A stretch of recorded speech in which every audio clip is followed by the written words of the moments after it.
bank loans, sometimes collateral free also, subsidy on patent registration, overdraft interest rate exemption, industrial promotion subsidy eligibility, protection against payments, delayed payments, fewer electricity bills, ISO certification charges reimbursement, etc.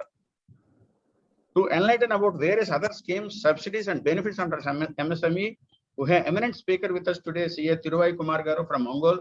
Let us gain thorough knowledge about the scheme and benefits by the end of this session. With this, I once again welcome you all to this program. Now I request CS Ravanti to introduce the chief guest of today's program, Chairman, AP Chambers of Commerce and Industry and Federation, Sri Sudhir Mulagada Garu. Thank you, sir. Sri Sudhir Mulagada hails from Visakhapatnam and underwent his schooling from Timpani High School. He is a graduate in mechanical engineering and then master in construction management from National Institute of Construction Management from New Delhi. He worked in project management for major civil projects both in India and the Middle East, including iconic buildings like Emirates Towers and Dubai Palms in Dubai. On return to India, he was involved in ports and logistics sector and is now running his own export business and trades with USA, Canada, Russia, Myanmar, and Far Eastern countries. He is also the chairman of Andhra Pradesh Chamber of Commerce and Federation. He is married to a wonderful lady and has 2 sons. With these few lines, I am happy to introduce Sri Sudhir to the participants of today's webinar. Thank you, sir. Thank you, CS Ravanti Garu. Now I request chief guest of today's program, Sri Sudhir Mulagada Garu, to address our members. Good afternoon, Murli Garu, and all the participants for today's session. In celebration of today's International MSME Day, Chairman of SIRC of ICAI Visakhapatnam branch, Sri Murli Krishnan Garu, I'm happy to participate in today's afternoon session. And thank you, C.H. Ravanti Garu, for the introduction. As Mr. Murli was saying, micro, small, medium, the terms are small. But if you see the totality of the entire thing, there's nothing small about MSME sector. We are almost 50% of the gross GDP. And our PM was talking about, we are from 3 million to 3 trillion. We will be going to 5 trillion soon in a couple of years. So the MSME sector itself is going to be close to 2 to 2.5 trillion. So there's nothing small or micro about this sector. And $320 billion is our exports, close to $150 billion is what the MSME sector is doing. So this is a very vibrant sector. This gives the maximum employment to most of our people. But somehow, this is like a fledgling son. You talk about anyone who talks about this sector or an industry talks about in a patronizing tone. The sector doesn't get the respect it duly deserves. Something is missing as far as the numbers, the productivity, the output, the employment generation that is being created. But when you go to a department, when you go to a bank, when you go to any government functionary or a scheme or a subsidy, they really make you feel small. Do you deserve, does the sector actually deserve to be treated that way? I think, it has to go through an attitudinal change. Everyone talks about, revival of MSME. We have seen what COVID has done. We have seen what, most of the sectors, most of the firms that have gone through, they have gone through a lot of stress, a lot of difficulties during this time. And the finance minister also has announced quite a few revival benefits, almost collateral free debt of 3 lakh crores. Stressed units are going to get 20,000 crores. Then, 50,000 crores for extra infusion of equity from the fund of funds. End of the day, did all this money come into the sector? How much of the money has come into the sector? How has the sector benefited, from these kind of statements? Did 50% come? Did 75% come? Or did 25% come? And what was the benefit? So I think the sector, as far as the numbers are concerned, as far as the productivity is concerned, it is phenomenal. But the sector, when it needs support, when it needs assistance, when it needs hand-holding, Personally, from the industry side, personally, what I feel is that there is a gap, there is a mismatch. Now, Mr. Murli was saying, the definition has been redefined. You have manufacturing and now, also service sector are considered to be MSMEs. So on paper, yes, service sector is a part of MSME.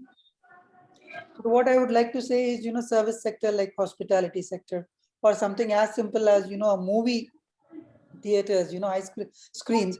Now, though they are registered under MSME, none of the banks are extending any credit. They're not giving them loans.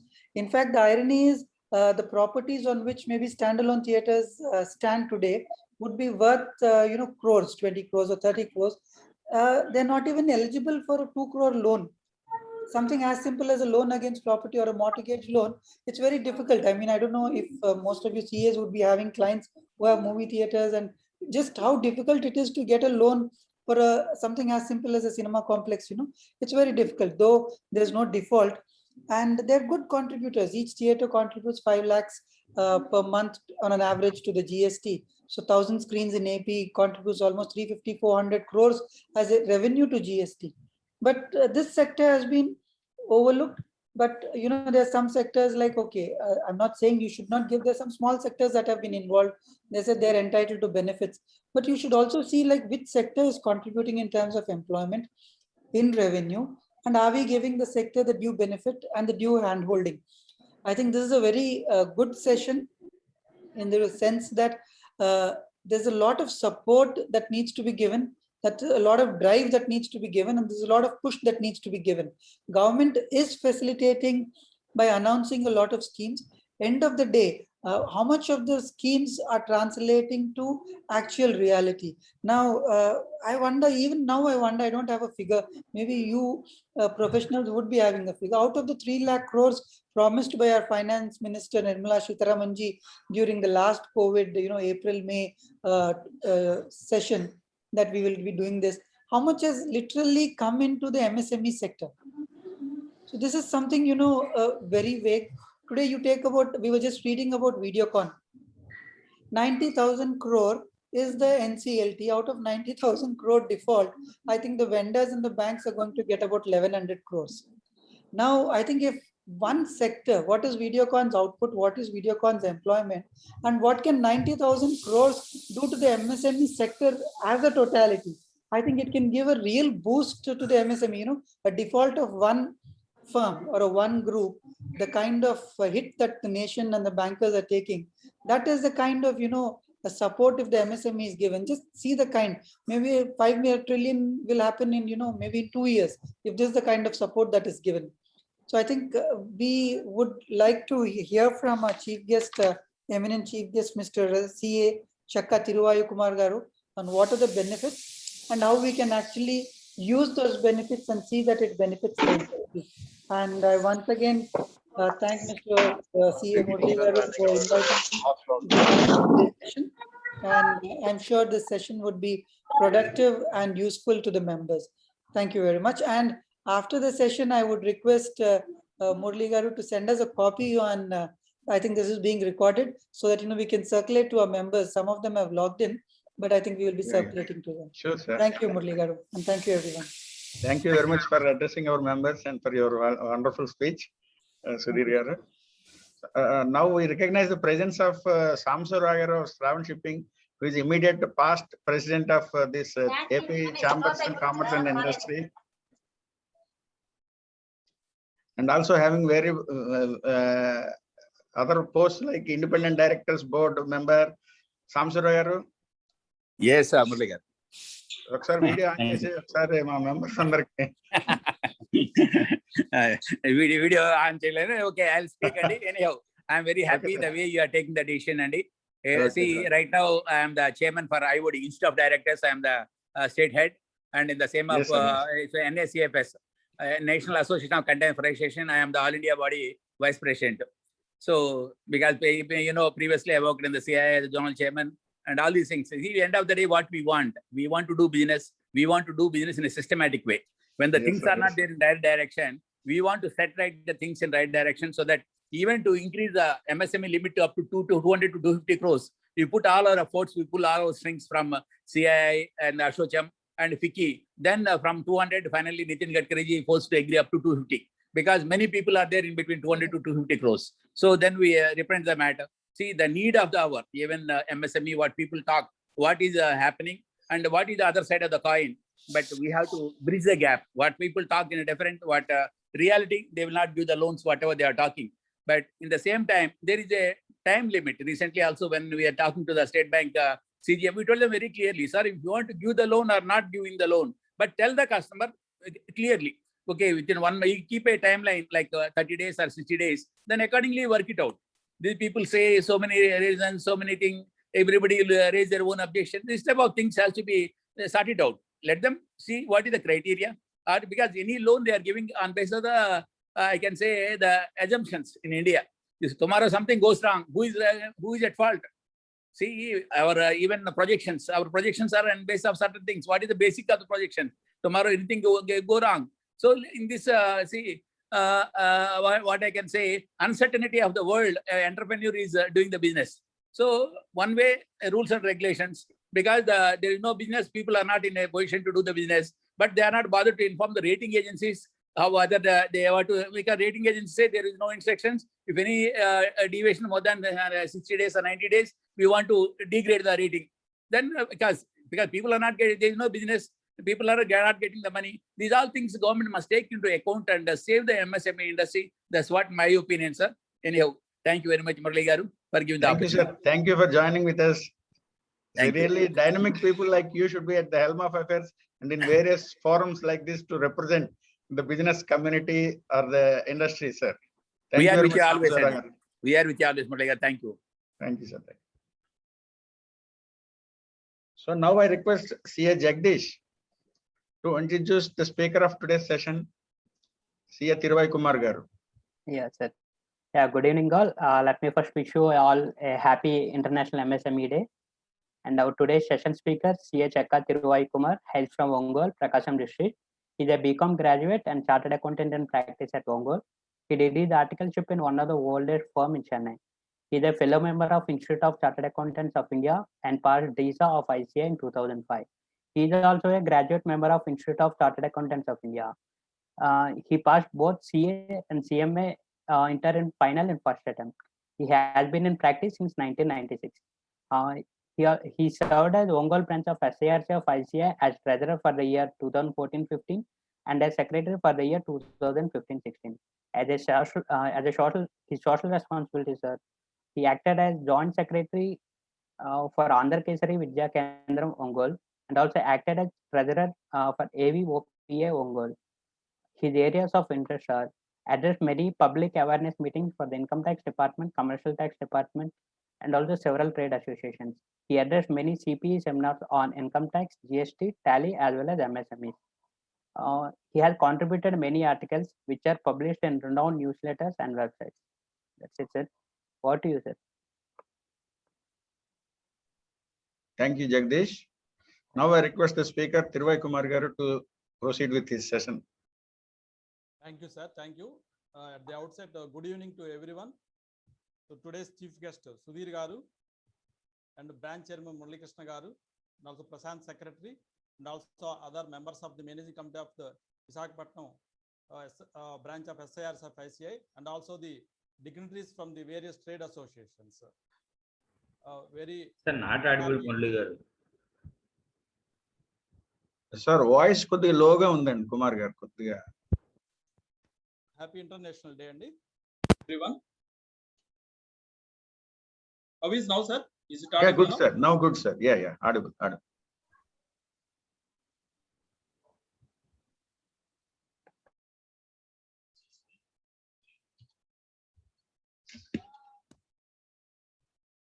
So today, my area is MSME. What is MSME? And what are the various benefits extended to the MSMEs by the state government as well as central government? I will share my PPT. Sir, not audible, sir. Please.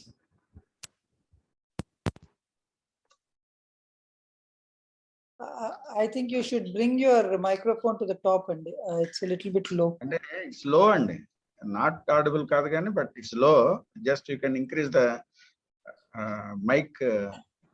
I think you should bring your mic closer to your mouth, Kumar.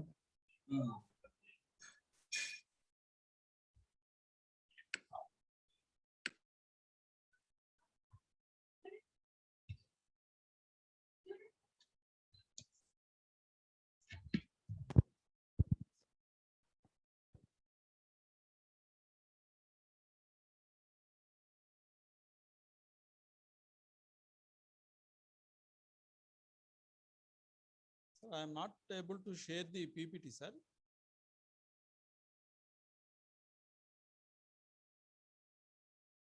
Is it audible, sir, now? Yes, sir, audible. audible. But PPT you can.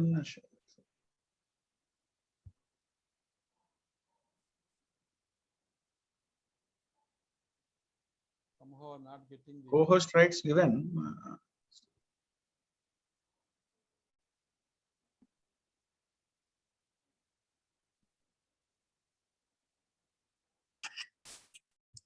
Sir, do we have a copy at branch so that like I can share from my side? Yes, sir, I am sending, sir. Mail I am sending.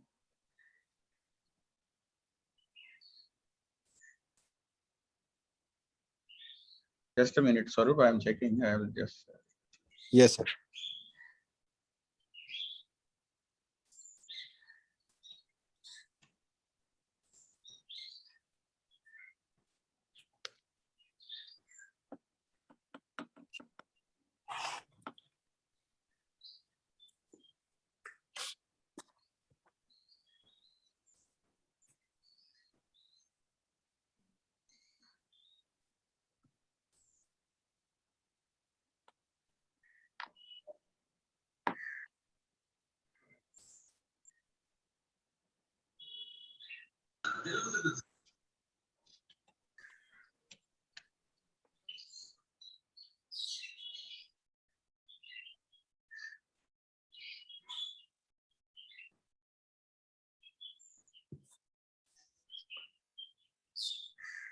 Sir, Kumar Gar, will you send it to our mail, sir, so that we will. I share sent, it? sir, already sent, sir.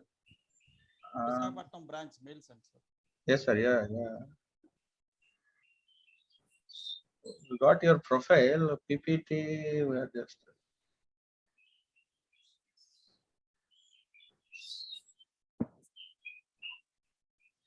Recording in progress.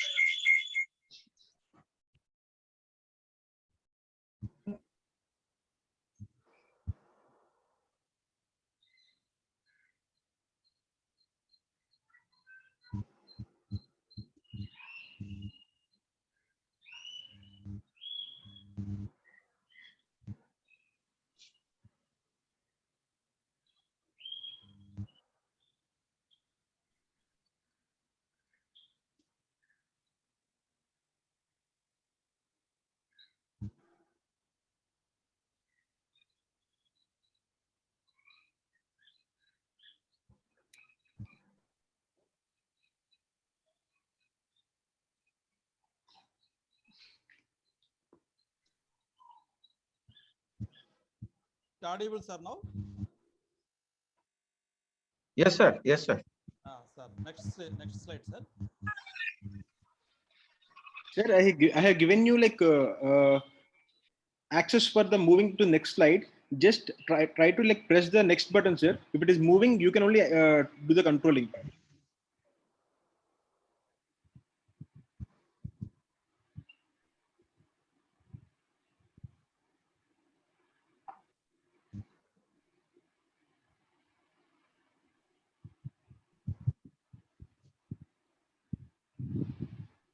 Sir, please check now, sir.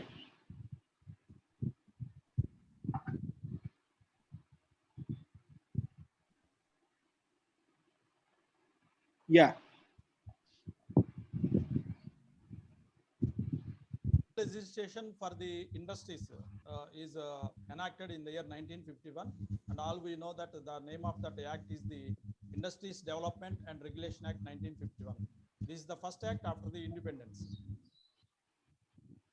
So at the time of enactment, there is no word called SSI.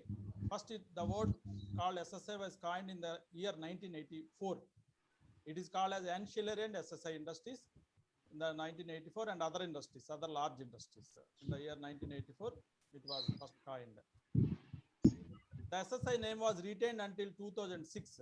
In the year 2006, SSI was renamed as MSME. What we are now talking about the small industries as MSME, it was coined in the year 2006. Earlier, it was known as some other changes also there. Earlier, it is a small scale industrial unit, industries. So now we are calling it as a enterprise, MSME, E for enterprises. So what is the difference between enterprises and unit? Industrial unit means industrial unit means only manufacturing, goods manufacturing only it comes. Whereas enterprise means it may be goods, it may be goods or services. So government has changed the name from industries to the enterprises, unit to the enterprises. So if you read the Act, Industries Development Regulation Act, to get a license, there will be inspector and who will come and visit and inspect everything. And after full and complete investigation, not only inspection, they will do investigation for giving a license. So that was the days after the independence. So that investigation, inspection, and vigilance, all those things for small industries, it was not possible to establish, to get license and establish and run the industries. So all are big industries only in those times. So government thought that to encourage the small industries, the government has introduced Section 11B in the Act in the year 1984. And through Section 11B, they have given some benefits and some support to measures, exemptions, and favorable treatment also for the small industries. Why it is important for small industries in India? Because India is a vast populated country and resources are distributed throughout the country. So if major industries are located or concentrated in one area, so they will alone develop, and other people located in other areas, they may not develop. So for self-employment purposes and all-round development of the country, they thought that they should support the small industries. So in the year 2006, they have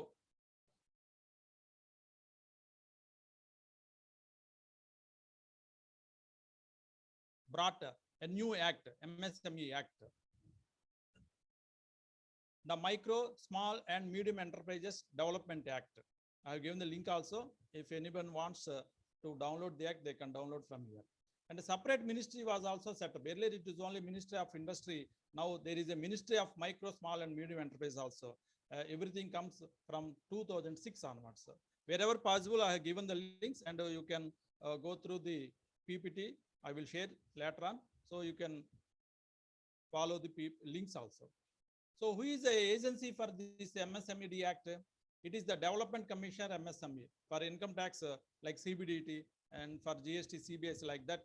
For MSME Act, the execution agency is the Development Commissioner MSME. So what is MSME? Who can be categorized as MSME? Is there any restriction? Yes, there are some restrictions. As far as the ownership type is concerned, every type of ownership organization status in the Income Tax Act, we call it as status, is allowed. That means a proprietorship, a partnership firm, a LLP, private limited, society, an AOP, everything, HUF, everything can be categorized as MSME. What are the nature of businesses? Generally, all businesses can be divided into three. One is manufacturing, second one is service, third one is the trading. So MSME recognizes the manufacturing and service, and trading is not a recognized service under the MSME. So traders are not allowed to register under MSME. Goods, all goods are allowed except some notified goods. Services, all services are allowed. There are no exceptions in case of services. And based on the investment limits, these are being classified as micro, small, and medium.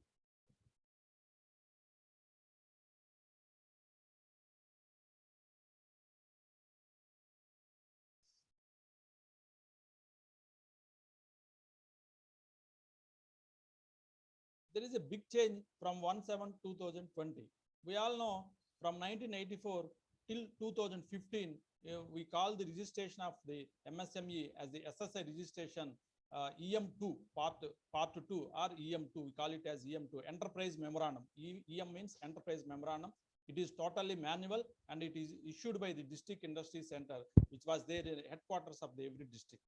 In 2015, government changed the nomenclature from SSI to Udyog Aadhar Memorandum, UAM. So it was there from 2015 up to 2020. It is online and issued by the udyogaadhar.gov.in website, totally software-driven registration. There is no need to visit any office from 2015 onwards. From 1/7/2020, again it was renamed as the Udyam Registration Number, URN, Udyam Registration Number. It is also fully online. It is issued by the udyam.gov.in, but this is a dynamic website. That means this catches the information from the income tax website and also from the GST website. So SSI, UAM, URN, all are same only, but different names at the different times. So what are the other changes? Earlier it is only investment. Now it is investment and turnover. Earlier there are separate limits for manufacturing services. Now there are no separate limits for any industry, same limits. What is the process of registration of MSME? So earlier there were so many notifications, there were so many instructions, all were superseded by a master notification dated 26/6/2020, SO number 2119E. In that master notification, we can see the classification criteria, what is the registration process, and what is the updation process, and what are the grievance redressal. So there are so many websites are there for registering. The main website name is the udyamregistration.gov.in. So if you see, what are the classifications from 1/7/2020, this notification has given how to register the MSME. Third one, updation process. So it's a dynamic number, not a static number. It's a dynamic number. So every year we need to update the number. So that I will deal separately. So what are the investment and turnover limits with effect from? What are the investment limits with effect from 1/7/2020, and what are the turnover limits? Investment means investment in plant and machinery. Investment in plant and machinery. Turnover is 5 times of the investment. If you see 1 crore, the investment turnover is 5 crores. For in the case of small, that investment in plant and machinery is 10 crores, turnover is 50 crores. In the case of investment in medium, it is 50 crores in the investment in plant and machinery, whereas turnover is 250. So now with this increase in the limits, many industries, nearly 90% of the industries have become MSME in India now. So what is the investment? How to compute the investment in plant and machinery? Plant and machinery is not defined in the MSME Act, but it was defined in the order 2119. So as per the order, plant and machinery definition is similar to the income definition in the Income Tax Act. It includes all tangible assets, but excludes plant and machinery, excludes land and buildings. So land and buildings does not come under plant and machinery. Furniture and fixtures, pollution control equipment, research and development equipment cost, and industry safety devices cost. All these are excluded from calculating the investment in plant and machinery. Now it is WDV, not the gross value. Earlier it was gross value of the investment in plant and machinery. Now it is the WDV value. For simplicity purpose, they have taken the WDV. Where they will get the WDV value? WDV value will be auto drafted from the income tax return filed by the enterprise. So in the case of new cases, new industries, income tax return would have not been filed. So it is on self-declaration basis. Some may ask, sir, in the income tax return, in the case of fixed assets, only one figure will be given, WDV. WDV one figure is given. Then how to exclude this pollution control equipment, land and buildings, furniture, and all things. So after auto drafting the information from the ITR, another one field is given for the user. There we have to feed the excluded amount there. So system then deduct the excluded amount from the value drafted from the ITR and then arrive the investment in the plant and machinery. Based on that, they will give the criteria. Next one is the turnover. Turnover is also not defined in the MSME Act, but they said that the turnover will be auto drafted from the GST portal. So export turnover of goods and services shall be excluded. So no PAN cases self-declaration basis. After 31/3/2021, PAN and GST number is mandatory. So initially, what they said is the PAN and GST number is mandatory. We know for many industries, GST number is not mandatory. For example, milk chilling center like that, GST number is not mandatory. So in March this year, March 5th, 2021, government has made some amendments to the original notification. Amendment was made by way of Standard Order 1055. So what they are saying that proprietorship firms can use the PAN of the proprietor. In the case of the proprietor firm, the name differs. Rama Enterprises, but PAN card will not be in the name of the Rama Enterprises. So government said that, okay, in the case of proprietorship firms, name need not be equal, similar to the PAN card. Second point they have clarified is that GST registration is not mandatory in case where those enterprises are exempt from the registration under the CGST Act. So these two relaxations were given in the March amendment notification. As rightly said by our chairman, MSME registration is not mandatory, not compulsory. It is voluntary. Like partnership firm registration is voluntary. Similarly, MSME registration is also voluntarily, not compulsory.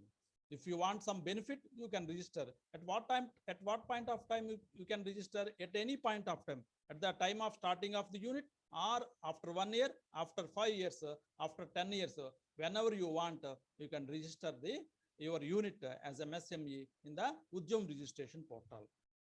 What about already registered units? Some units might have registered under SSI, old provision. Some units might have registered under the Udyam registration number, Udyoga Aadhar number. So like that, there may be old units. What they can do now is they can upgrade. In the case of SSI units who are registered as SSI before earlier to 2015, they have to freshly register now. In the case of the Udyoga Aadhar, they have to update the Udyoga Aadhar.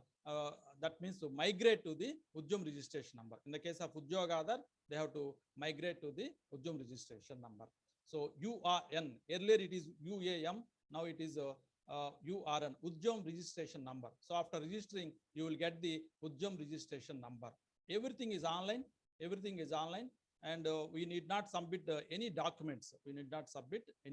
Also. Everything is checked. If you enter the PAN number or you enter the Aadhar number, it will check with the respective websites. This Udyam registration portal will look like this today. Why I'm saying is today is that means every day portal is changing, updating. So from 1/7/2020, if you say maybe 100 times the portal was changed, look, matter, and all these things. So today it looks like this. Here the new registration or this one is the new registration or the enterprises having SSI registration only. They have to click here and others have to click here. Two types of registration. What are the documents required? You have to keep ready. What are the documents required? Aadhar of the proprietor, partner, director, karta. So Aadhar is compulsory for Udyam registration. And PAN is also compulsory for Udyam registration. And third one is what is the form number in which you have filed the ITR? So ITR 1, 2, 3, 4, 5, 6, 7, 7 are there. So what is the form number you have filed the ITR? That also have to enter in the Udyam registration portal. And your GSTIN number and your bank number and IFSC code, phone number and email ID, address of all units, and you did not pay any registration fees. So these are the small things you need for a registration portal. So this is the screenshot of the persons who want to migrate from UAM to URN. So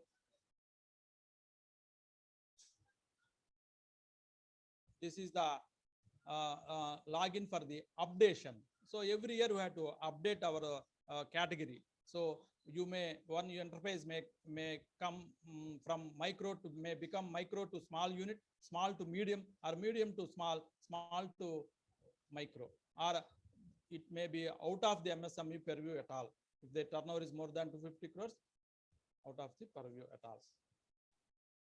Forgot Ujjum Aadhar Ujjum number. If you forgot the old number, you can also recover the that number by putting your Aadhar number or the mobile number and the email ID. You will get the old number also. So what are the activities excluded from MSME?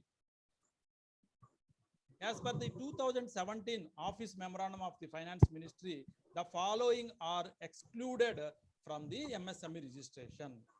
Forestry and logging, they can, that's why are given in the red color.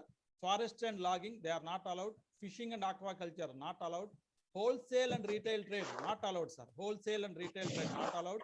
Repair of motor vehicle and motorcycles, also not allowed. Domestic help such as cook. If anybody, any cook is working in a house or in a hotel, self-employed, if he wants to register himself as a MSME, as a service provider, he is not allowed.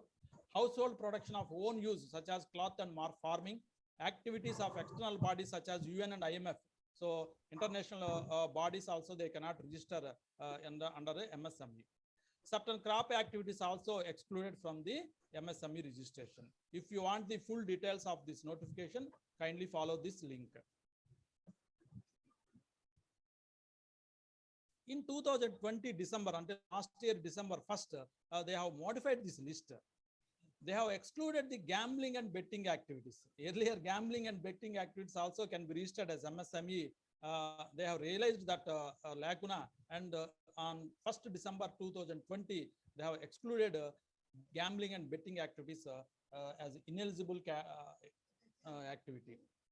So following activities are allowed. In the same notification, they have allowed maintenance and repair of motor vehicles. Earlier it was a disallowed category. Now maintenance and repair of motor vehicles, motorcycles, mopeds, scooters and three-wheelers are allowed to be registered as the MSME enterprises. If you want the new notification, amendment notification, you can follow this link.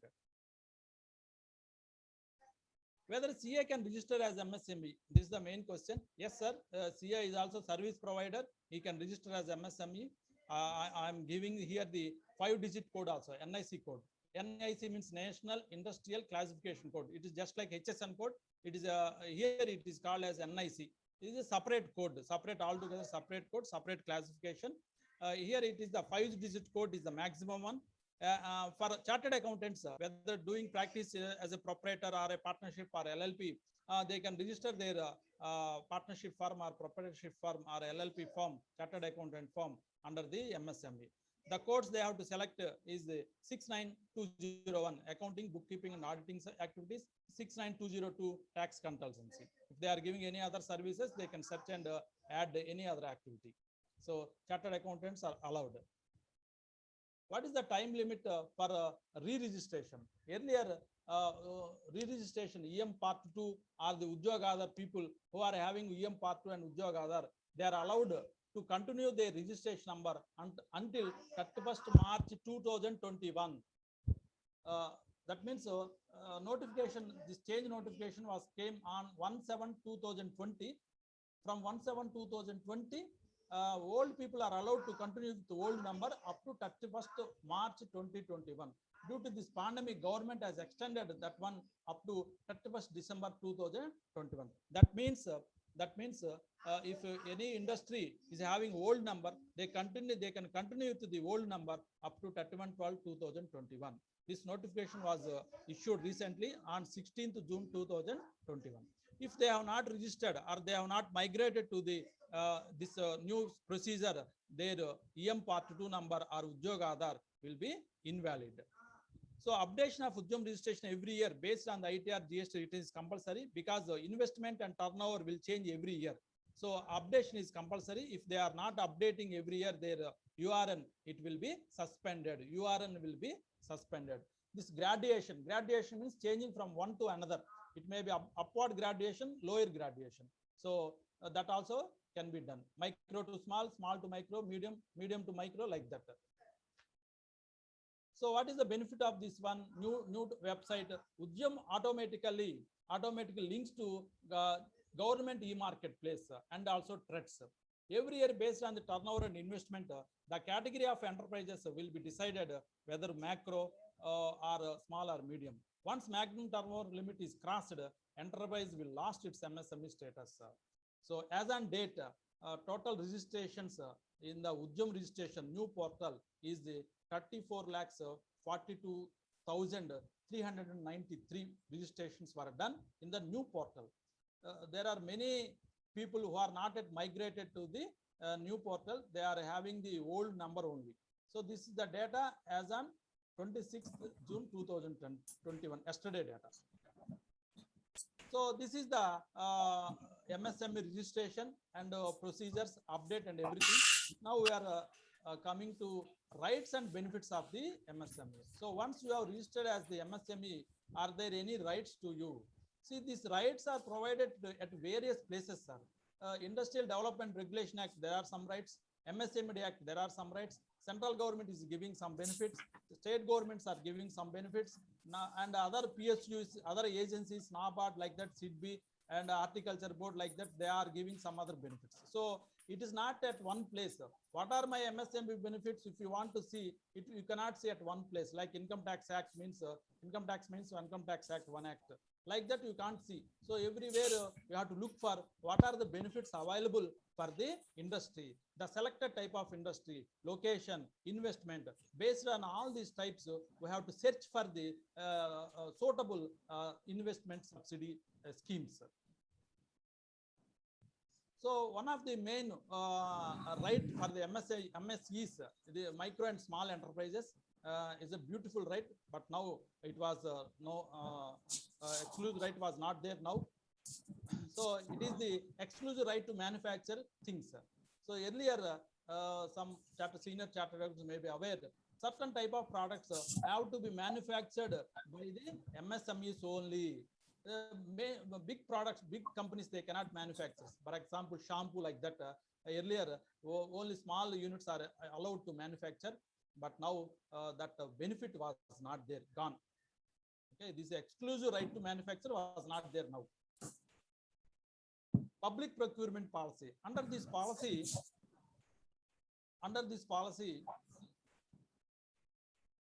25% of the government procurement shall be procured from the units registered under MSEs as MSE. What are those agencies? Central government ministries. If central government ministry is purchasing something or recipient of services, they have to procure or purchase at least 25% of the yearly requirement from the micro and small, not medium, sir. It is applicable to only micro and small. Whether central government ministry or central government departments or PSUs, public sector undertakings, they have to procure goods and services at least 25% on yearly basis from the micro and small enterprises. So there are 350 items are reserved, sir, for purchase from micro and small enterprises. If you want to see the list, kindly follow this link.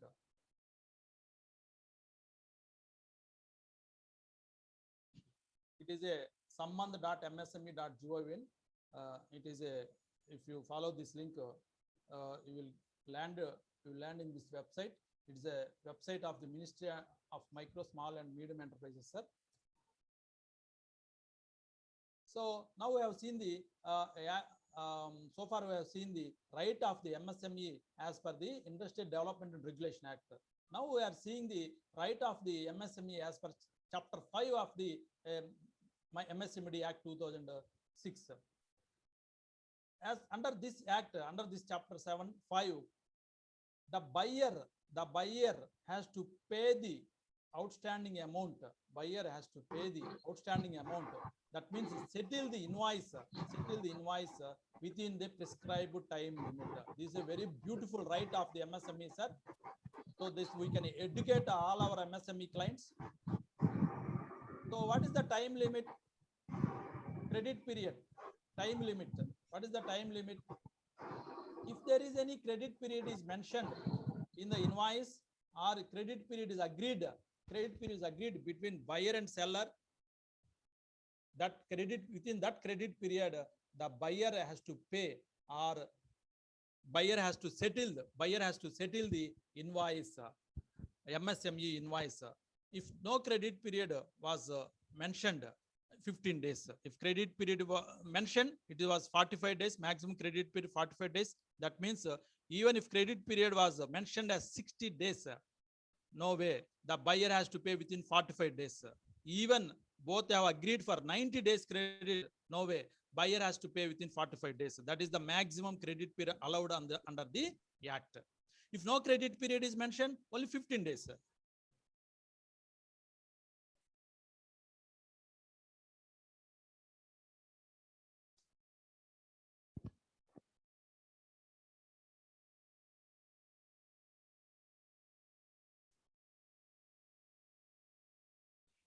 So interest is payable if dues not paid within the stipulated period. So we have seen it is a 15 or 45 days maximum credit period. If the dues are not paid within that 15 or 45 days, they have to pay. The buyer has to pay interest mandatorily, whether agreement is there or not, whether contract is there or not. Buyer has to pay mandatorily interest. What is the rate of interest? It was also mentioned in the MSME Act. It is the 3 times of the bank rate. It is the 3 times of the bank rate. Interest has to be calculated on monthly compounded basis. So very good, very well. If buyer is not paying, what seller can do? MSME seller, what he can do? Buyer may be an MSME buyer or buyer may not be an MSME buyer, an individual, no matter. But seller is an MSME, this act will apply. These provisions will apply. So if the buyer is not paying, the interest, then he can go to the Micro and Small Enterprises Facilitation Council, like a tribunal, like a court. This was a court, quasi-judicial court established by the MSMED Act. It is there in every state.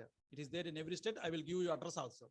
So dispute between the buyer and seller, they can go and refer to the Micro and Small Enterprises Facilitation Council. What it can do, after hearing both sides, that council may order buyer to deposit 75%.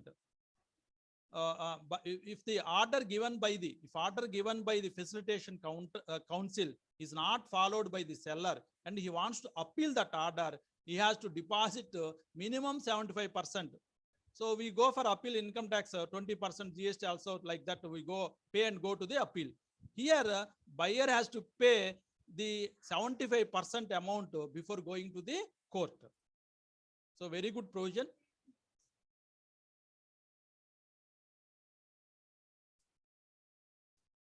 Apart from these rights, some disclosures also have to be made in the act, that we all know very well. I will repeat for the benefit of the members. Disclosure in annual audited statement of accounts. Audit may be under any law. So even a audit is done under the Income Tax Act, for example, for a proprietorship or partnerships, these things have to be disclosed. Principal and interest payable at the year end. So as on 31st March, what is the principal and what is the interest payable to the SMEs have to be disclosed separately. What is the principal and interest paid during the year in case of delayed payments? If there are any delayed payments during the year, whether they have been paid correctly or not. If interest is paid, we have to show the amount of interest paid. If interest is not paid, we have to show what is the amount liable to be paid by the buyer as per the MSMED Act and not paid. So interest payable but not paid also to be declared in the annual financial statements. So another thing is section 23 of the MSME Act says that any interest paid to MSME on delayed payment is not allowed as an expenditure. So expenditure is disallowed. So what is the address of the address of the Micro and Small Enterprises Facilitation Council in Andhra Pradesh? It is at Vijayawada, Satyanarayanapuram. So it is in the office of the Commissioner of Industries, Vijayawada. Though I have given the mail ID also, phone number also. So if anybody wants to lodge a complaint with the MSME Facilitation Council, they can go and lodge the council. And the Commissioner of the Industries will be heading that council, and they will sit frequently and resolve the queries of the problems of the MSME units. It is just like a quasi-judicial court. Now we are coming to the schemes and benefits. Now our rights are over. Now we are coming to the schemes, sir. Central government scheme, sir. Credit linked capital subsidy. So capital subsidy, 15% of the bank loan amount will be given for purchase of plant and machinery. Is a maximum of 15 lakhs, sir. It is available in relation to the 51 products. In everywhere, so many conditions are there for availing the capital investment subsidy. So type of the products, location, investment amount, like that, constitution of the unit, it will be seen. So the scheme was closed in 2020 March, and new scheme is yet to be announced. Digital MSC, digital MSME. To improve digital competitiveness of MSMEs, to adopt ICT tools and applications. Under this scheme, finance assistance will be given to implementation agencies and MSMEs for various programs. For the digital MSME scheme, if you want more details, you can follow this link. Lean manufacturing competitiveness scheme. Lean manufacturing helps to reduce waste in manufacturing process, better utilization of resources, increase productivity and competitiveness. Lean manufacturing consultants will work with MSMEs, and for that, government will pay some fees to the lean manufacturing consultant. Thereby, the manufacturing units will benefit. So, if you want the full details, you can see this link. Intellectual property rights for MSMEs. To create and enhance awareness about IPR among MSMEs, to help in commercialization of IPRs. IPR include patents, geographical indication and trademarks. Financial assistance will be given to the implementation agency up to ₹1 crore. And if you want the full details, here there are the details in this link. Design expertise to MSME. To improve the design of the products already manufacturing by the MSMEs, to create their own brand. So to create the awareness of the design and design projects, financial assistance will be given. There are various categories are there, various maximum limits are prescribed. For the detailed guidelines, you can visit this link. Incubators. So same thing, sir. For awareness programs, workshops, etc., will be conducted by the host incubators. Grant in aid financial assistance will be given to host institute, and details of those institutions and the schemes are available in this link.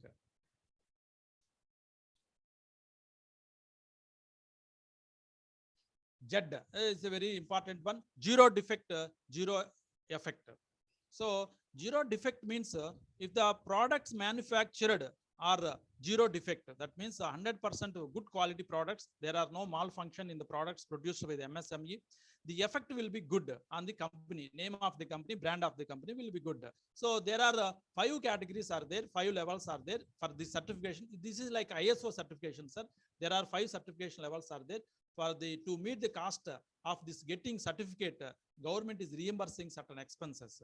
There is a separate website is also there for this one, zed.org.in, or also development commissioner msme.gov.in. That also you can visit for this one. JED, zero defect, zero effect. Based on this level, JED certification level, certain banks are giving lower interest rate, 1% or 0.5%. If an MSME unit is a JED level 5 certified unit, banks are willing to give at lower rate. So this is also beneficial one.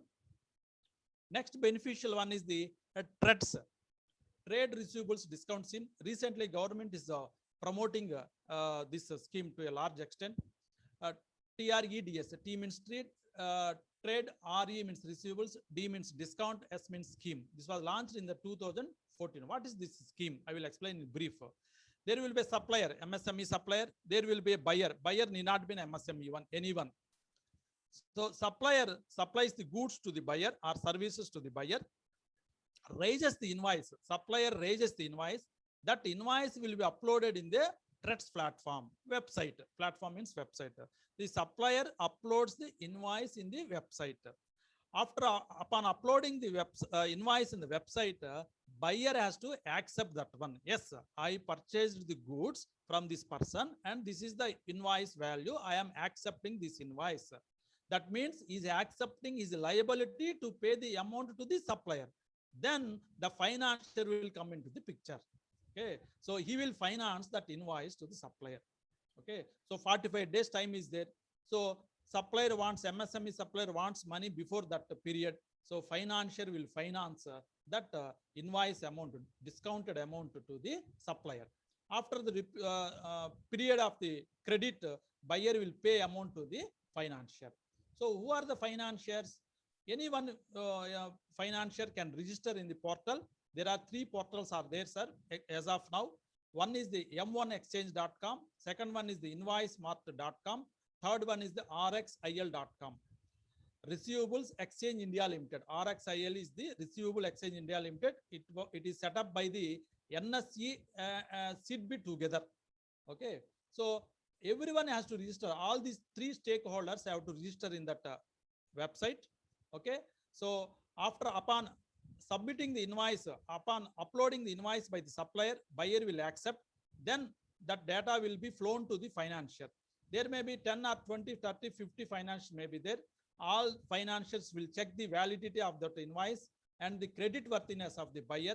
Based on the credit worthiness of the buyer, they will offer the discount rate to the supplier. Mr. A, financier A may offer at 10%, financier B may offer at 9.5%, financier C may offer at 9%. Supplier can choose from which financier he wants to finance. Upon selecting the financier, the amount will be financed by the finance company to the supplier. So it's a very good portal, sir. For full details, you can log into the treds.in, trust.in.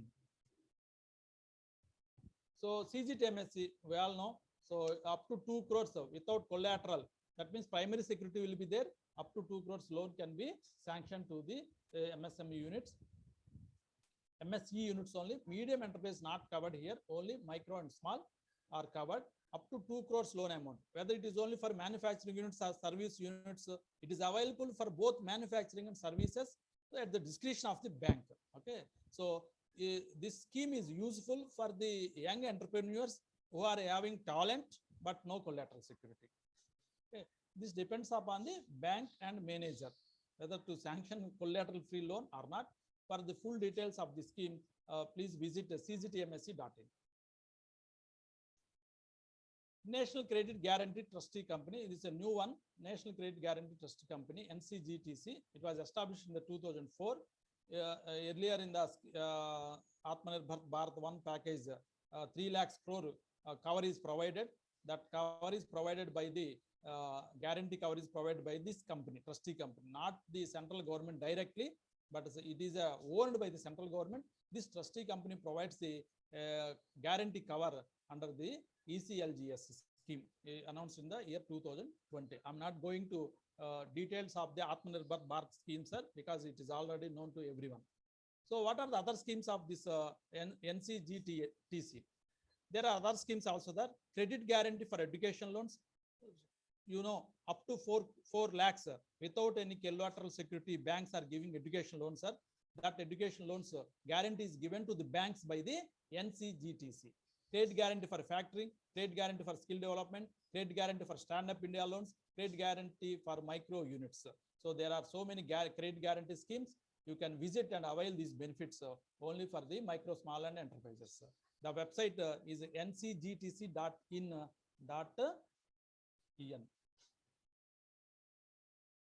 Cluster development program. So cluster development program means, for example, same industries, similar type of industries are located at one place. For example, granite, for example, tobacco, something like that, cotton, mirchi, like that. Same units, 50, 100, 200 units will be located at one place. So for setting up the common facilities for those type of industries, infrastructure development, marketing hubs, thematic interventions, support to state innovative cluster development program. So all these things are given assistance by the central government in the name of the MSE CDP, Cluster Development Program. In Andhra Pradesh also, I think 2 programs are running by the state government with the help of the central government. Upscale Entrepreneurship and Skill Development Program. This is a campaign program, sir. Industrial motivation campaigns, entrepreneurship awareness program, entrepreneurship cum skill development program, management development programs. All these are the training programs, awareness programs, and some intermediate agencies are there. They will try and educate the industrialist, and they will skill the educational, they will improve the skill of the business people. And for that, government gives money to the intermediate agencies. If you want to know all those things, you can visit msmedi.dsmsme.gov.in. SIDBI, sir, everyone knows SIDBI. So it gives direct finance also. That means a unit can go directly to the SIDBI and get the loan like bank. Of course, CC limit is not there, only term loans they will issue. They are refinance institute. They will also give subsidy. There are so many schemes. SIDBI also gives guarantees. So apart from the ECGLS scheme and CGTC scheme, SIDBI is also having some subsidy scheme and also guarantee schemes. If you want to know the full details, you can visit sidbi.in. As I earlier told, so many agencies are there, so many state central government agencies are there, departments are there. Each department, each agency, each organization will try to develop the industries in their own way. So we have to check with each organization, with each department, for which our client is suitable, mostly suitable. Mostly means some schemes they will give 10%, for example, subsidy. In some other schemes for same industry, there may be 20% discount is 20% subsidy is also there. So we will go for the 20% subsidy schemes. Like that, we have to choose from which scheme we have to apply for the subsidy. Under which scheme we have to apply for the subsidy, we have to scheme. So NABARD also various schemes are there, support measures are there, rural industries, mainly rural industry, agriculture and allied activities. They are also giving loans and they are also giving subsidies. So please visit nabard.org. So Champions, it's a thematic website, sir. It's a web-based grievance redressal and advice program. It was launched on 1/6/2020. If any MSME is having any type of grievance, right from the license, right from the bank loan or anything, they can lodge the complaint here in the Champions website. It is a grievance mechanism of the central government exclusively from MSMEs. My.MSME, sir, it's a one website giving links to many schemes of MSME. As I already told, there are various schemes of the central government organizations, central government departments, ministries. So we cannot keep track of all those things. So here this is also government website. Here one website gives the links to the other websites. This website contains only links to the other websites which are giving subsidies, incentives, development programs, guarantees like that. So if you want to know at once what are the things available, you can visit my.MSME. You can have a glimpse of the total programs available of the various government agencies. MSME data bank. So this is another one, sir. After registration with the Udyam registration portal, these units have to register under the MSME data bank, additional registration. So many are not doing, sir. It is better to register the MSME data bank. It is also free and no fees is required. No documents are required to be submitted manually. Everything is online program. What is the use of this registration in the MSME data bank? Earlier I told every industry, every government organization, PSU or the government department or the like that, they have to procure minimum 25% from the MSMEs. So how they identify the MSMEs which are ready, willing to supply to the government? What are the products they are manufacturing? So this MSME data bank captures the exact product name. The NIC code does not capture the exact product name. So here MSME data bank will capture the exact product name, capacity and everything. Based on this units available in this MSME data bank, the government units will buy from those units registered or will call for tender from those units which are registered in the MSME data bank. So every unit which is registered under Udyam registration portal, it is better to register the same thing in the MSME data bank also. It is a no cost affair. So National Small Industries Corporation, sir, it is also central government corporation set up by the MSME. Its mission is to support and promote the MSME sector. There are so many schemes, NSIC training programs are there. So it is there everywhere in every state. This corporation office is there. So if you want to know the full details, kindly visit this website link. Ideas. So this is also new website. If you have any ideas, you can share the ideas to the government.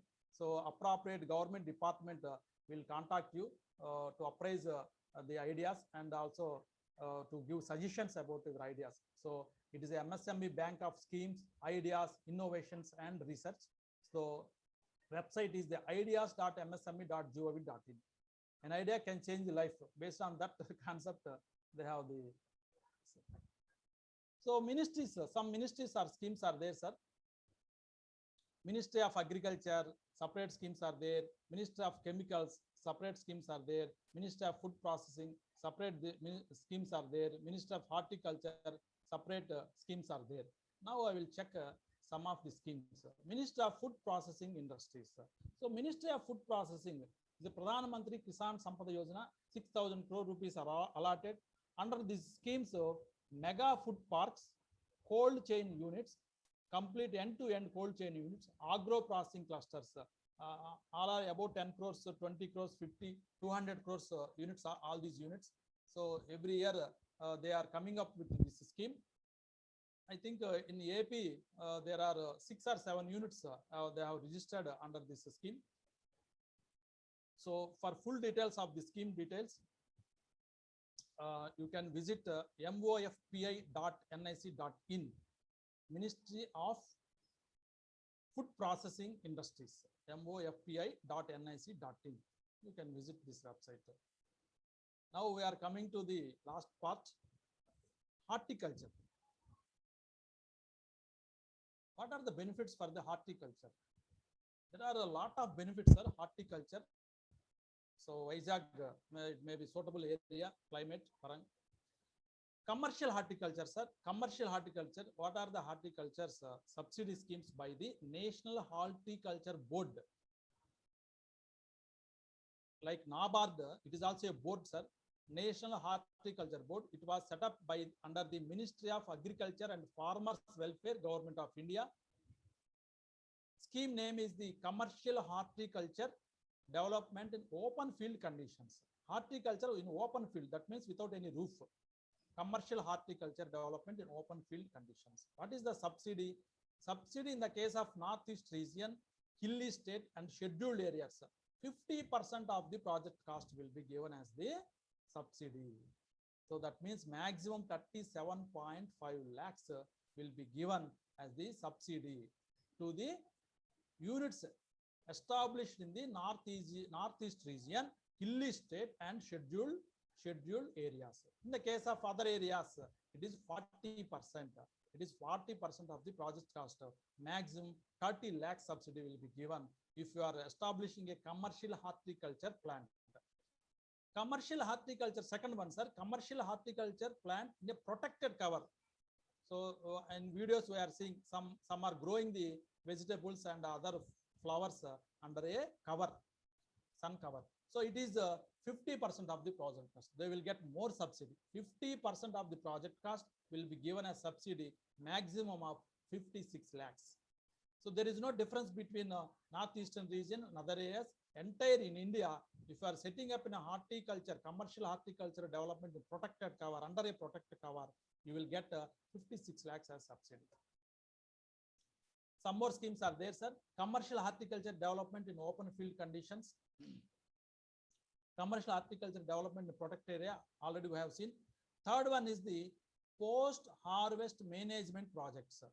After harvesting the produce, some activities are required, like pack house, ripening chamber, etc. Sir, for that 50% of the project cost in northeastern states, specified areas will be given as the subsidy, maximum of 72.5 lakhs. In other areas, the subsidy is at 35%, 50.75 lakhs. Maximum amount is the 50.75 lakhs. Now we are seeing the subsidy for cold storages. So cold storage also for government is giving subsidy through National Horticulture Board, central government. This scheme name is the Capital Investment Subsidy Scheme for construction, expansion, modernization of cold storage and storage for horticulture products. So whether it is a cold storage or storage, for both they are giving the 50% of the project cost as subsidy, maximum 4.25 crores in the case of northeastern region. In the other areas, 35% of the project cost will be given as the subsidy, maximum 2.98 crores. There are various other schemes are there in the same category. So 1 crore, for some schemes you will get more subsidy also. more than 4.5 crore. In some schemes, you may get more than 2.98 crores. Sir, I am repeat, it is not lakhs, sir, it is crores, sir. For detailed guidelines, follow link nhp.gov.in. If you want more details of this crores of rupees subsidy schemes, you can visit nhp.gov.in. National Institute for Micro, Small and Medium Enterprises. This is also another institute, training institute set up by the central government. It is also there everywhere in each state head office, state capital. So they are training the individuals, professionals, MSMEs, sir. They train the individuals under various schemes are there, various courses are there, individuals, professionals, sir. They are also training professionals. If you want training, they are also giving GST training also, tally training. They are giving training 7 days, 3 days, residential programs. And they are also giving training for MSME units also. They do consultancy research and also they provide information. So website, their website is nimsme.org. Stand Up India, it is for women, sir, SC, ST women. Loans and subsidies are available for Stand Up India. So for full details, kindly visit standupmitra.in, sir, in the case of Stand Up India. In the case of others, Startup India, sir. So new units, new concept, new products, Startup India. DPIIT recognize the startups for benefits in areas such as assistance in intellectual property rights, relaxation in public procurement norms, etc. They give income tax exemption for 3 out of 7 years under Section 80 IAC. There is a Startup India Hub, and the website relating to all those things is the startupindia.gov.in. So there are MSME development institutes, sir. So government is trying all things to develop the MSMEs in India. So there are 30 development institutes in India. Then they are having 28 branches also. It's spread all over the country. In AP, it is not there, sir. In Hyderabad, it is there at Balanagar. Okay, so Balanagar for MSME Development Institute is there, and their address, their Hyderabad website address, msmehyd.ap.nic.in. So there are some more schemes are there under the MSME Development Institute. If you visit this website, you will be knowing those schemes. Khadi India. So we are very familiar with this one, Khadi India. This is Khadi and Village Industries Commission Act. Khadi means cloth, sir. You all know. So Khadi and Village Industries and small industries, tiny industries, sir. Tiny industries, sir. This is for tiny. So we have seen micro, small and medium. Even smaller than the micro, that is called tiny. This is a website. There are 344 sample project reports of various types of industries. So if anybody wants to know, if a client comes to us, if they wants to know basics of that project, they can visit this link, and there are 344 sample projects. There are small projects, are not big, but we can get an idea. What are the schemes of KVIC? Khadi and Village Industries Commission Act 1956. PMEGP, we are very familiar, Prime Minister Employment Generation Program, which are all NPS. When we go for a bank audit, most of the PME schemes are NPA. So scheme of fund for regeneration of traditional industries, interest subsidy eligibility certificate, market promotion development assistance, and the honey mission for beekeeping honey mission. So these are the 5 schemes of the KVIC. What is the subsidy? Beautiful project. This thing of the KVIC is that for all other projects, subsidy will be given after setting up of the unit, sir. Here in this case, even before you set up the unit, amount will be given, subsidy will be given in the name of the margin money, even before you set up the unit. In the case of general category, 15%. If they are in the urban, the unit is located in the urban, 15% project cost will be given. Subsidy, that means margin money, not back end, sir, front end subsidy. If the unit is located in the rural area, 25%. In the case of ST, SC, OBC, minorities, other categories, In the case of urban, it is 25%, sir. In the case of rural, it is 35%. What is the maximum project cost? So maximum project cost is capped, sir. Manufacturing, it is 25 lakhs. If you see the project report of any MSME in any bank, you will see that 25 lakhs is the maximum cap. In the case of rural, in the case of services, it is the 10 lakhs. So another beautiful part of this KVIC subsidy is the project cost means not only capital expenditure, but includes the current assets, that means working capital of one cycle. So in no scheme, subsidy will be given for the working capital. Only under this scheme, subsidy will be given for the working capital also. That too before starting of the unit itself. So if you want to know further details, you can log into the kviconline.gov.in. So Atmanirbhar Bharat Abhiyan, sir, I am skipping this one because you all know. PM formalization of micro food processing enterprises scheme. This was also announced under that scheme, but this is still continuing. It is valid up to 2024 to 2025.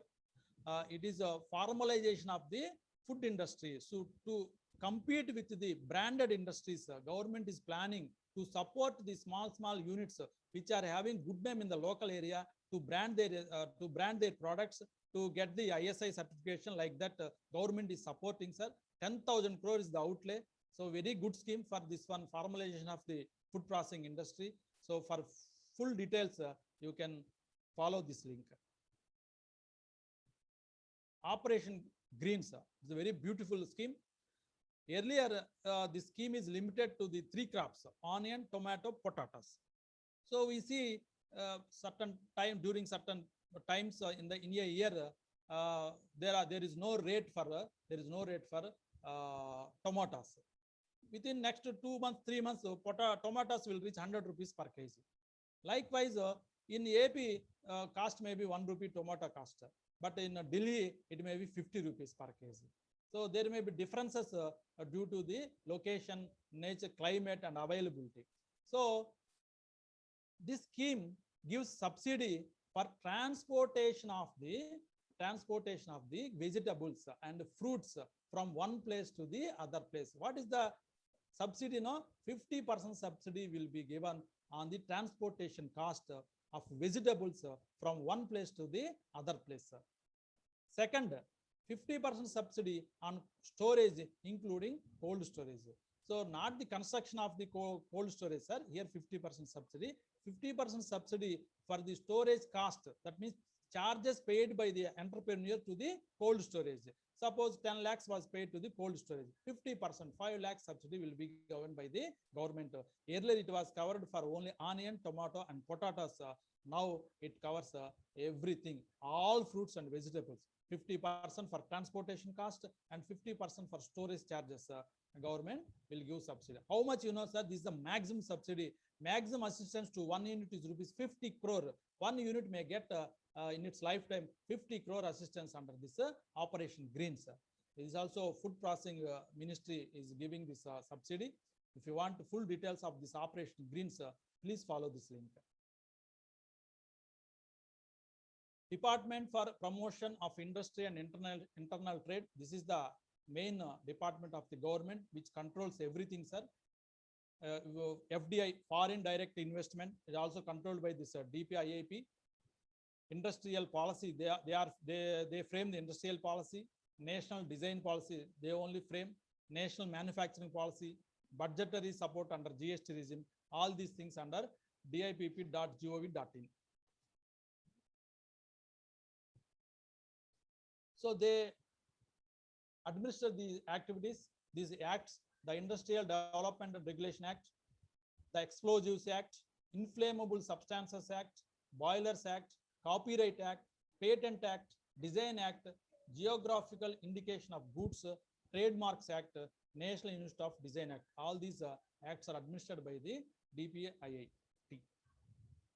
So there are a lot of professional opportunities for CS in consultancy and certification works regarding these schemes, advising the correct scheme, suitable scheme for the entrepreneur. Now I will start the AP state government schemes. Sir, can you close this PPT and open another PPT, sir? Another Word file? Yeah, okay, sir.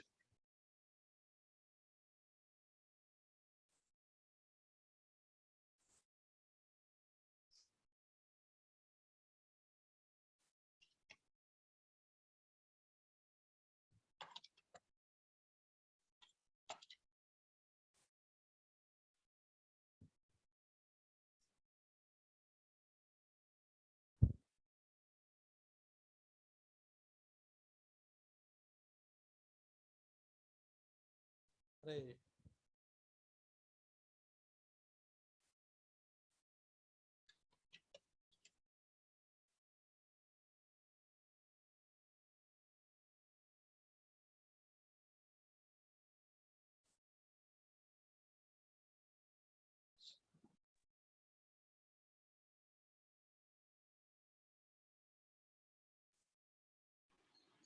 Sir, is it visible, sir? Yes, sir. Yes.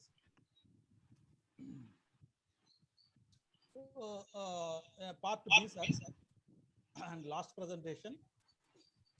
This is the state government benefits, particularly Andhra Pradesh state government benefits.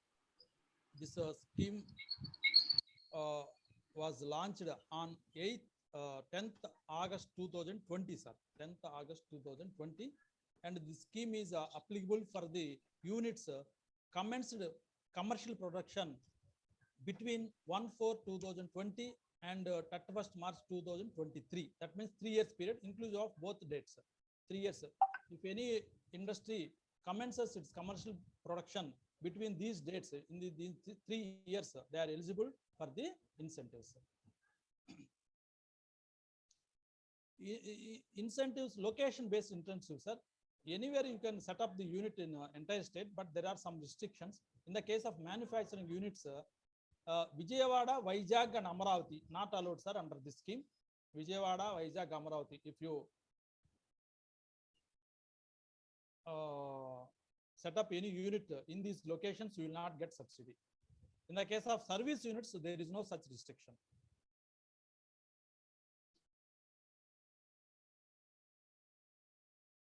So in the case of industries, all industries are not, all type of goods manufacturing industries are not eligible for subsidy, sir. There are blacklisted, 34 industries are blacklisted as per Annex 01. I will share that list also.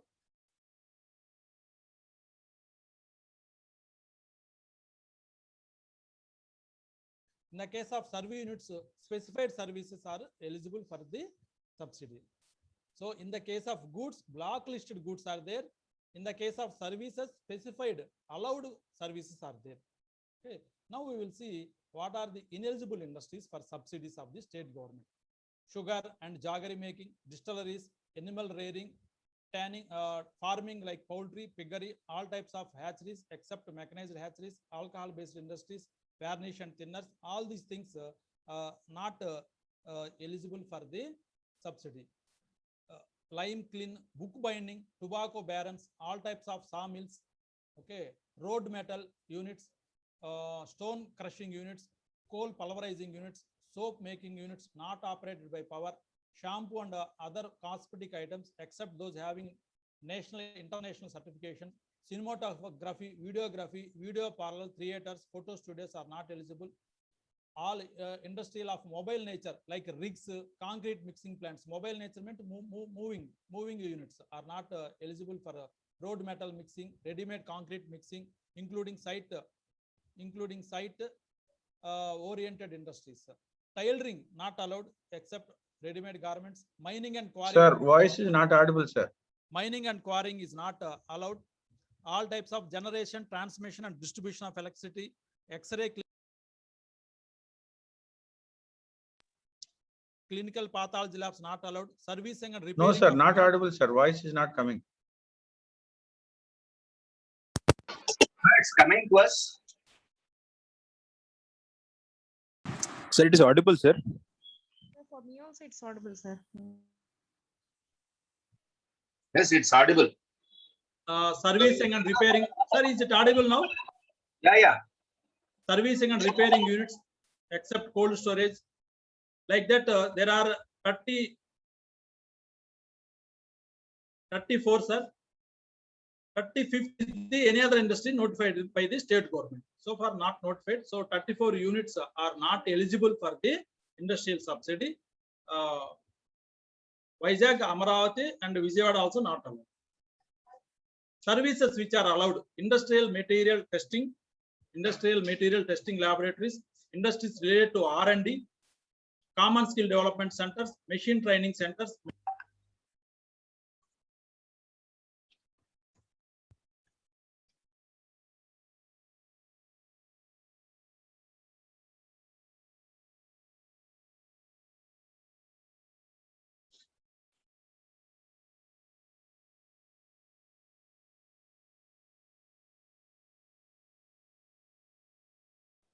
లేదు sir, not audible.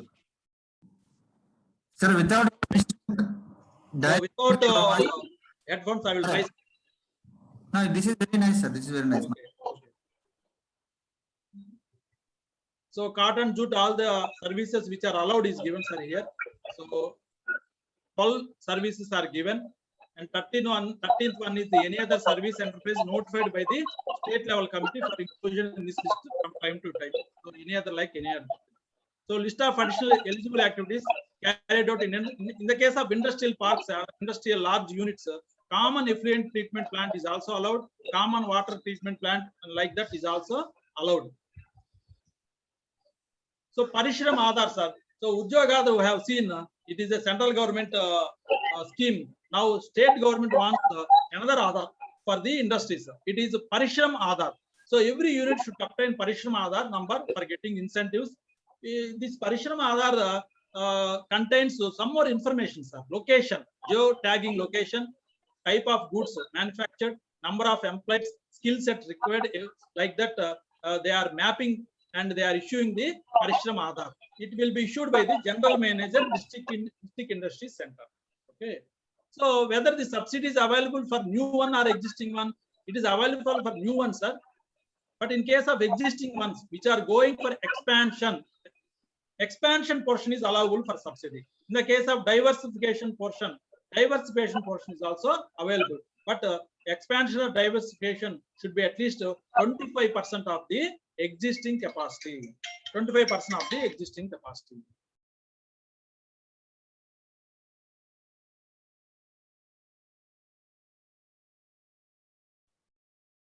Sir, my voice is audible, sir.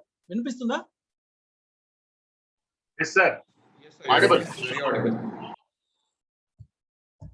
So what is meant by fixed assets here? They have given the definition of fixed assets also. So fixed assets is nothing. Fixed capital investments are land, buildings, plant and machinery, equipment. All these things will be considered as the capital investment. What is the date of commercial production? Date of commercial production means date of first sales, not the ribbon cutting date, but it is the date of the first invoice. So many people they will choose the what is the date of first invoice. So from that date, the time period will start. So DCP will be issued by the district manager, and along with the DCP, Parishram Aadhar also will be issued by the district manager. What are the other conditions? The other condition is the continuous production. If you want subsidies, the unit should be in continuous production for 6 years. So some people, what they are doing, they will set up the unit and they will apply for subsidy within 6 months from the DCP. After getting the subsidies, they will not run the unit. So now is the new condition, sir. Earlier it was not there. At least 6 years from the DCP, micro unit should run. In the case of small, also 6 years. In the case of medium enterprises, it is 8 years. In the case of large enterprises, it is 8 years. If there is any breakdown, it is any breakdown for more than 90 days, then it will be considered as a breakdown. Less than 90 days closure, it will not be considered as a breakdown. In case if it is more than 90 days, they can apply for condonation with the district industries also. COVID-19 lockdown and other natural calamities are deemed to be condoned. approved project cost. In the case of what is the approved project cost means, this project cost has to be certified by the bank, sir. In the case of bank loans, availed units. In case where no banks loan are availed, it is by the chartered accountant. It is advisable that at least 40% of the project cost is availed as bank loan. Otherwise, subsidy amount will be reduced. So if you want to have the detailed subsidies of the AP state government, you can follow this link, sir. So AP state government has also followed the MSME categorization given by the central government. So I'm not repeating here, same classification. Now we'll see what are the incentives for 2023 period, 3 years period. This table contains the incentives to the micro and small enterprises, sir. Medium, large, mega industries are not covered. Here, micro and small enterprises. So stamp duty, 100% stamp duty will be reimbursed, sir. Stamp duty paid for purchase of land, 100% will be reimbursed. Stamp duty paid for lease agreements, land lease agreements or mortgages for hypothecation in case of bank loans, sir. 100% stamp duty paid to the state government is available as the incentive. Power bill, sir. If the industry starts consuming the power, government will repay you 1 rupee per every unit of consumption up to 5 years. Up to 5 years, they will repay 1 rupee per unit. A unit has to run for 6 years, sir, but government will give subsidy or incentive or reimbursement only up to 5 years. Reimbursement of SGST, only SGST portion, not CGST and IGST. Reimbursement of SGST. SGST also paid by of cash only, sir. 100% will be reimbursed, subject to the maximum of the fixed capital investment as per the approved project cost. It will be given up to a maximum period of 5 years, sir. So SGST paid by of cash will be reimbursed. So now main part, what is the fixed capital investment subsidy on land, buildings, machinery, equipment? It is 15%. It is 15% amount will be given in the form of the subsidy, back-end subsidy. This is back-end subsidy, 15%. Maximum is 20 lakhs. This is a cap, sir. So if you launch a project worth 1 crore, you will get 15 lakhs. If you launch a project worth 200 crores, you will not get 15%. 200 into 15, 30 lakhs. You will not get 30 lakhs. You will get only 20 lakhs. When you will get this one back end, sir, after 3 years, after 3 years of the DCP, from the date of the DCP, you will get the subsidy. Second condition is that whatever you have projected, you should achieve 80%. Okay, so not for loan sake, you should not give projections here. So 80% of your projection should be achieved in terms of the production and in terms of the employment also. Interest subsidy is also given, sir. 3% interest subsidy. For example, our term loan interest rate, bank term loans or APS subsidy interest term loans is 10%. Assume 10%. Out of 10%, 3%. That means unit has to bear 7%, and government will reimburse you 3%. This is also up to 5 years, and there is no maximum limit. Land conversion charges. After purchasing agriculture land, if you want to set up industry unit, you have to convert the land. So this land conversion charges are paid to the state government. Now, in this case, in this scheme, 25% of the land conversion charges paid to the state government will be reimbursed. Subject to maximum of 10 lakhs.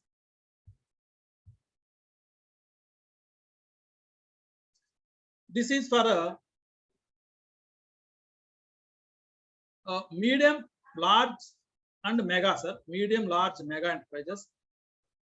So SGST cash payment will be reimbursed based on the direct employment generated. The employment generated is less than 1,000 people.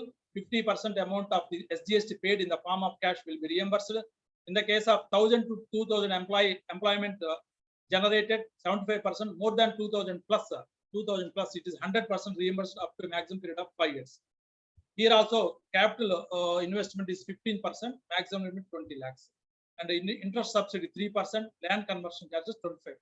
So here only under 4 categories you will get, sir. In the case of medium, mega, large, but in the case of small and micro and small, it is 7 categories. Now another classification.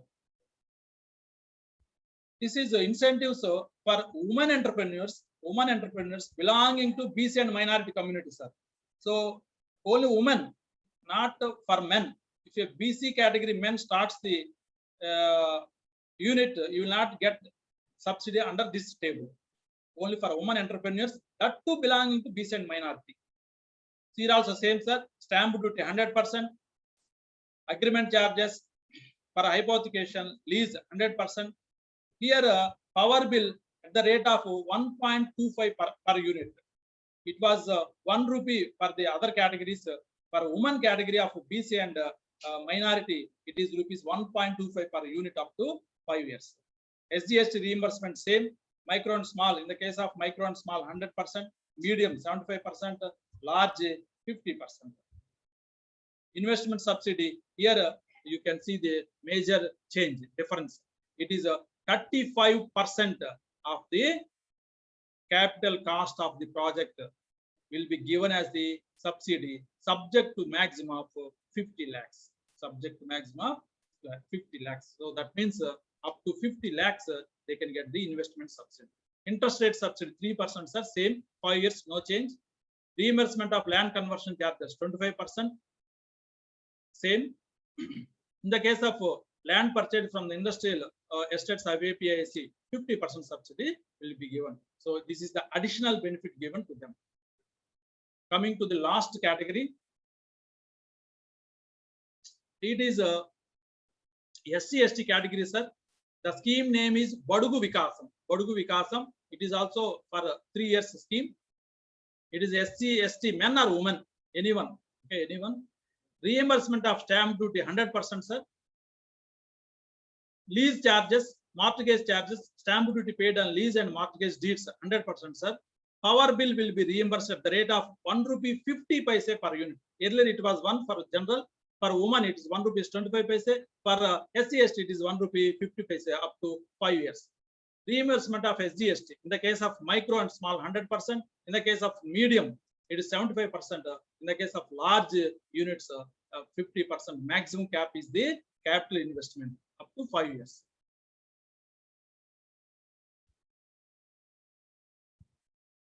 Here is the main difference. Investment subsidy on fixed capital investment for micro and medium enterprises belonging to SC/ST, whether women or men.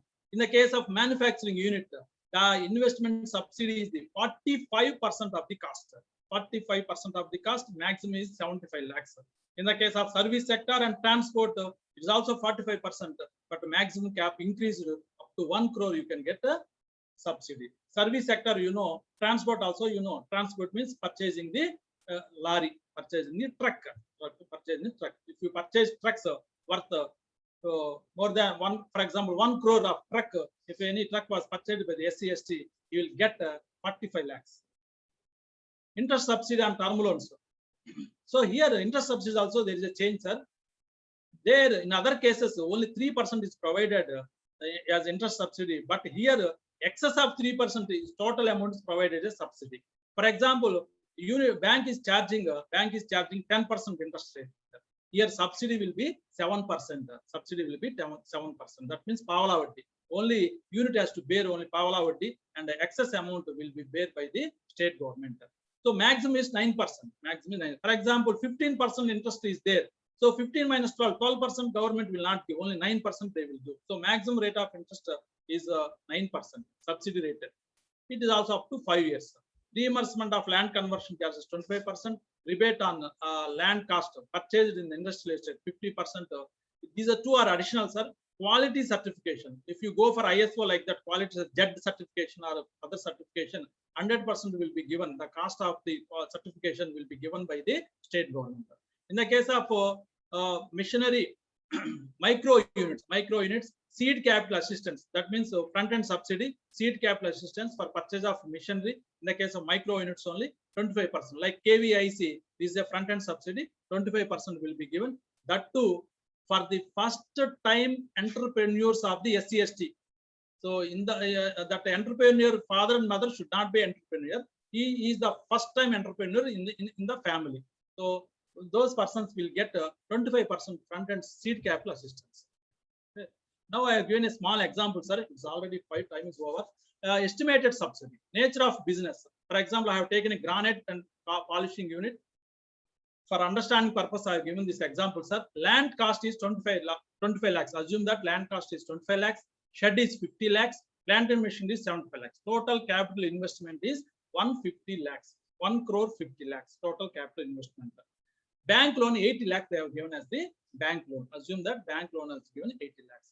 What is the investment subsidy? I am talking about the investment subsidy, sir.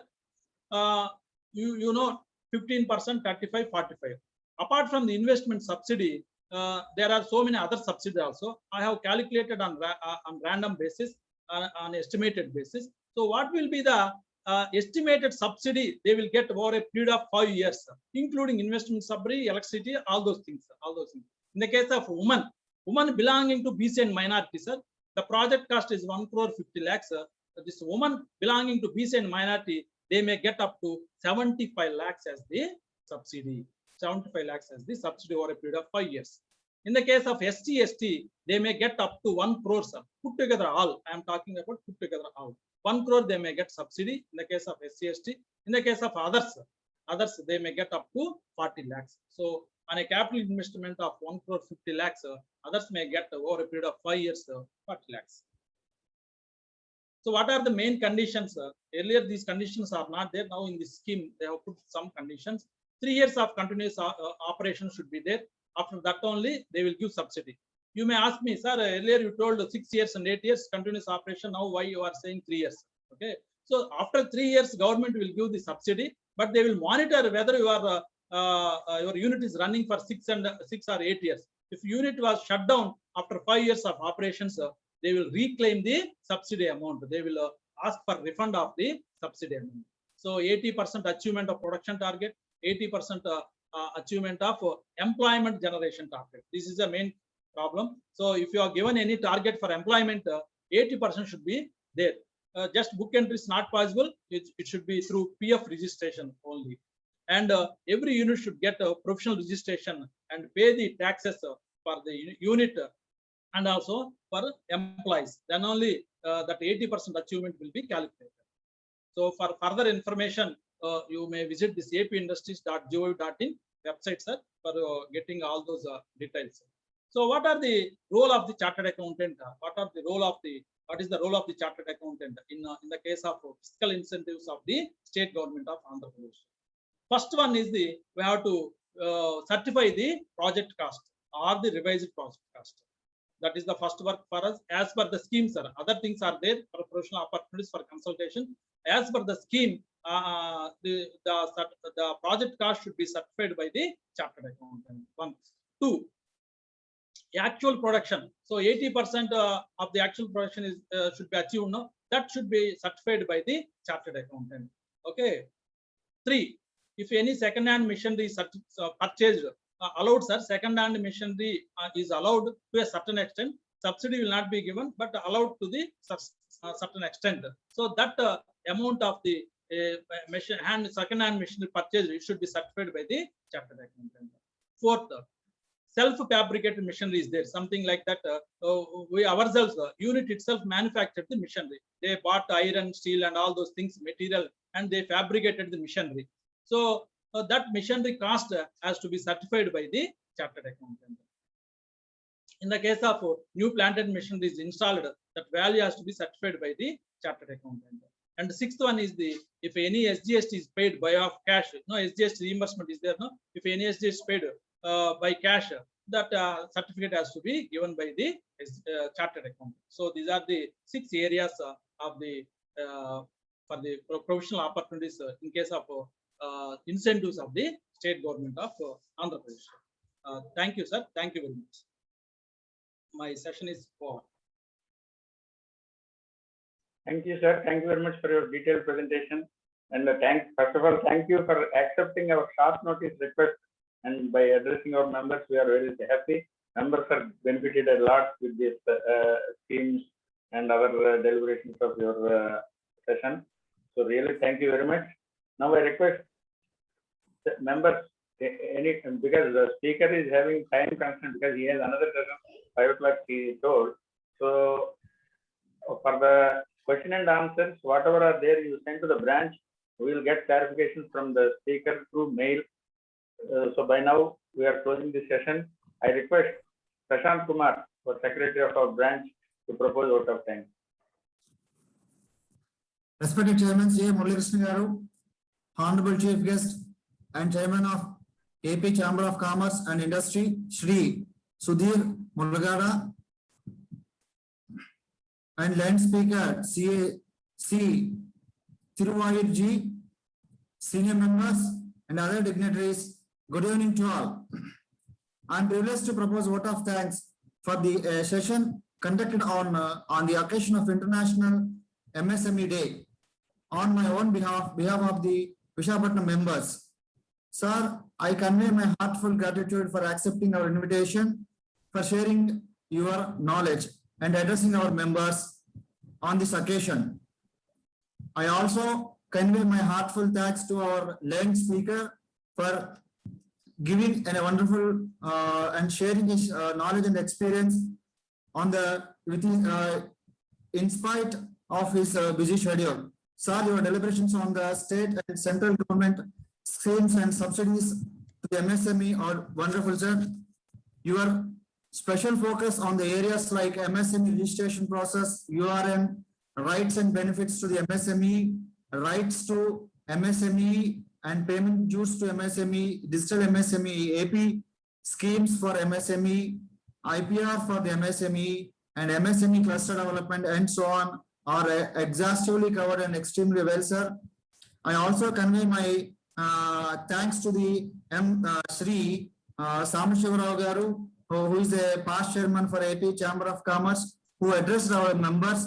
Thank you very much, sir. And members, regarding this upcoming events, on July 1st, on the occasion of CA Day, morning 9 a.m., flag hosting, followed by the breakfast, blood donation camp.